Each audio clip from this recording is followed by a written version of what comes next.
Hello everyone, welcome or welcome back to my channel. Today I want to talk to you about online teaching tech that you need for your online business. So let's get started.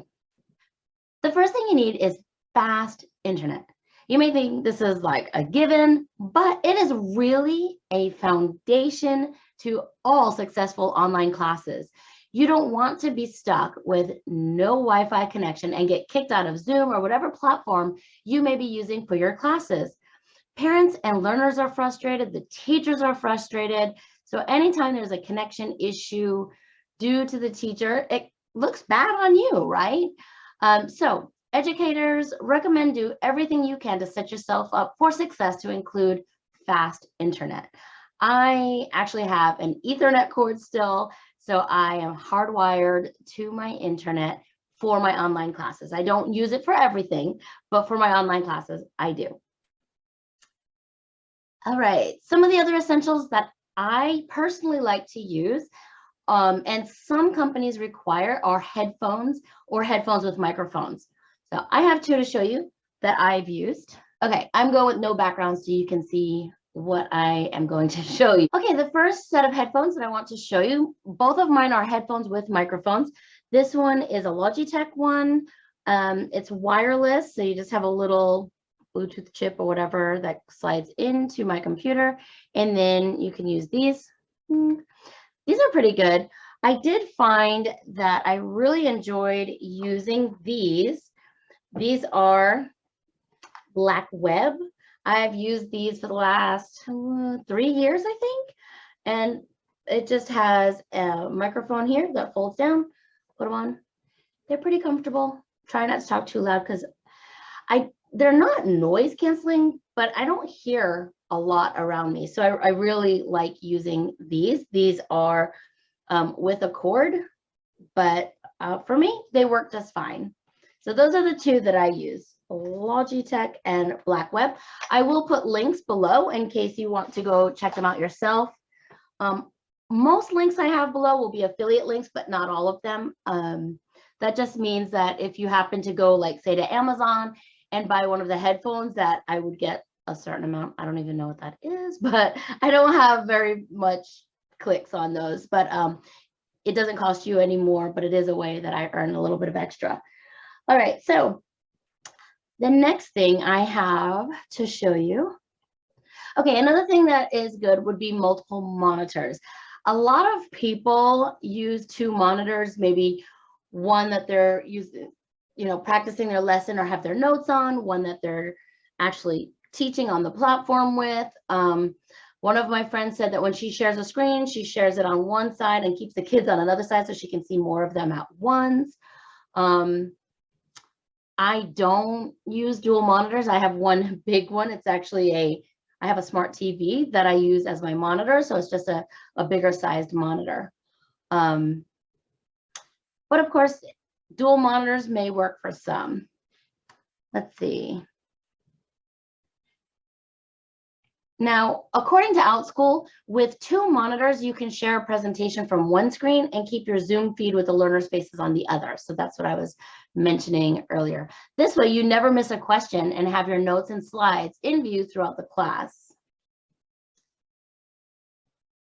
If you use Apple products, Sidecar allows you to use an iPad as a second monitor with a Mac computer, laptop, or desktop. So you can potentially save yourself a purchase if you already have those devices at home. I did not know that. All right, next, webcam and document cameras. Webcams, document cameras, and multi-camera setups can impact your class experience in more ways than one. So I use an external webcam. It is an HD 1080p Logitech. I actually have 2 of them, one for my laptop and one for my desktop, because I like to have one when I travel. The picture quality is better. I didn't think it would be much better until I started using it. So if you haven't tried one yet, maybe borrow from a friend and see how it works, changes your classes, things like that. Document camera, I just use my iPhone. So I hooked that up as a document camera. And I have a video on it, but there's like a little, let me get it. So using my iPhone as a document camera, I have this thing. So it kind of hooks to your desk or something. And then it has like this gooseneck thing and it holds my phone. So then I can use this as a document camera or use this to hold my document camera. So this is a pretty neat tool. It was fairly cheap on Amazon. I will look up the name and I will link it below because I can't remember. I think it's like gooseneck something, but I will post that. Okay, for backgrounds and lighting.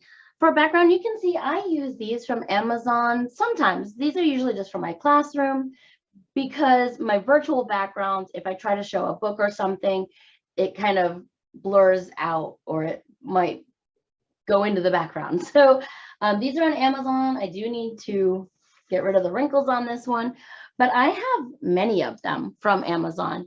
You could probably look at past videos and see many of them.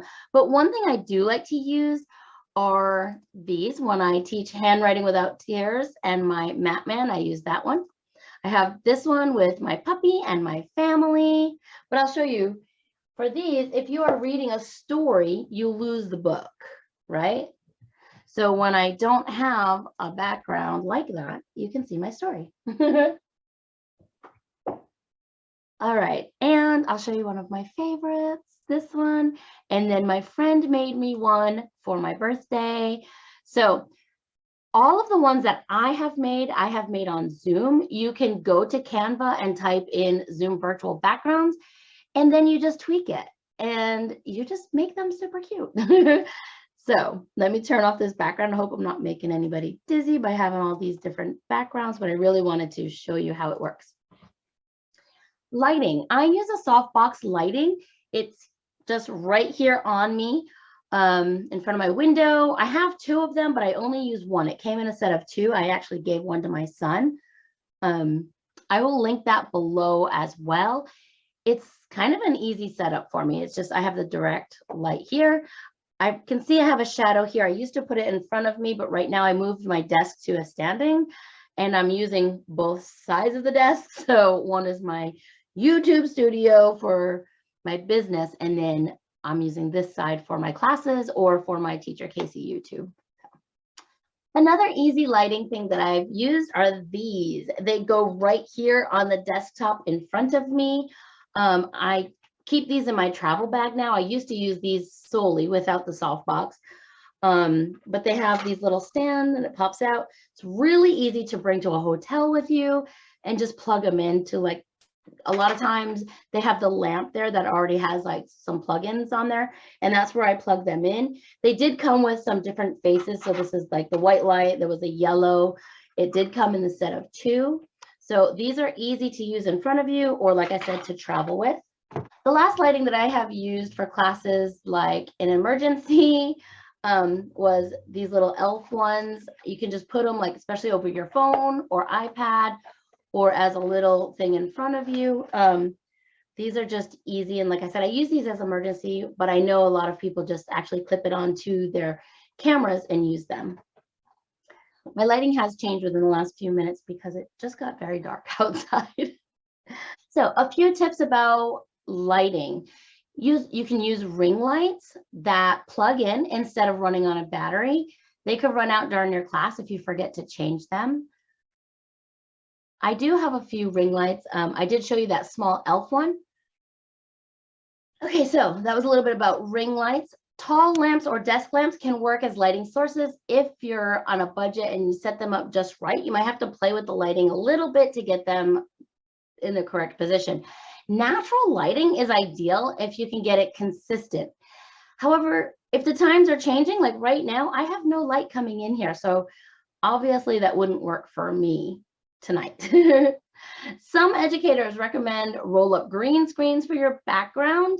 I do actually have a green screen underneath this. So, ta-da! I used to use it all the time, but I don't as much anymore. But they're super easy. So it just takes just a couple of minutes to set up. Some other things you might consider: thumbnails for images for your classes, class materials, social media posts, marketing materials, anything you want to use. You can use something like Canva. Canva has a free and a paid pro. I use Canva Pro because I make a lot of thumbnails and a lot of my classroom materials on there, but truly anyone, regardless of experience, can make professional images and video designs. They can make professional looking thumbnails. There are plenty of tutorials for newbies. You can ask me if you need help, especially if you're thinking about branding your business, which I will put in another video because I think that's important for educators, especially when they're teaching independently or trying to get noticed online. You'll want to use something like Canva. I know there's also Usign that you could use as well. I'll put those links below, and hopefully that'll help you out. All right, a couple little fun things that I like to use. Well, one thing that it notes here is a high quality chair with lumbar support. I'm standing. When I was doing like 13 and a half hours at VIP Kid, I would sit and stand and sit and stand. So one of the big purchases I decided to get was a stand-up desk. The whole desk is not a stand-up desk. It's one of those platforms that you stick on an existing desk, and I can raise it or lower it. So use a decent chair, and you can use a stand-up desk. So if you're teaching for long hours, you might consider doing that. Or a free thing to do is pile up some totes and put your computer on top of that. An electronic coffee mug warmer. Guys, I'm not even joking. I have one. For those of you that know that I love my coffee, I have it right here, ready to drink. I actually got this as a present, but you just plug it in and it keeps your coffee warm. So I wanted to show you that. It has a little button right there, and just a fun little, thing to have some warm coffee, especially if you're in colder climates and you're getting up to teach at like 3, 4, 5, like some of us were, 2, 3. I mean, I was doing overnights and it was just nice to have a warm coffee. So that was always fun. I already talked to you about the moving, standing, sitting desk. The one last thing I want to say about that is I will link it, of course, below for you to see what I have. Now, I decided to go with the electric stand-up desk because when I went to, I think it was Staples originally, I went to Staples and I was pushing down the desk, the manual one. I could easily pop it up with the lever, but pushing it down, I had a hard time locking it. So I don't know if it was just because so many people had used it. It wasn't really a good selling point for me because I had such a hard time pushing it down. I was like, it's not quite for me. So I saved up, taught a few more classes, and got this one, which is just a push of a button and a push of a button down. Some people use stationary bike pedals. I don't have them, but what I do use, I use my balance board. I love this balance board. It's got some textures here. So, okay, you guys know I'm ADHD. This just helps. It keeps me busy. I can rub my feet on it if I'm in a sitting position, sitting in a chair, or I can use it when I stand up. It's really good for the core, keeps you awake if you're really tired. It's an anti-fatigue mat, so it's got really thick padding here. Can you see that? It's got good padding here, and I just really, really love this balance board. I know some of my other friends have tried it too. If you're watching this video and you have it, I want to know your thoughts on it. I will have to post it.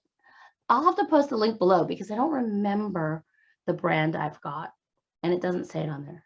All right, so those are my fun online teaching tech tools that you may use. Let me know if you try 1, 2, all, what you do. I would love to know. And if you have any tech tools that you like to use that I haven't reviewed, let me know. Maybe I'll get it and review it on this channel for others, or maybe I'll just try it out myself.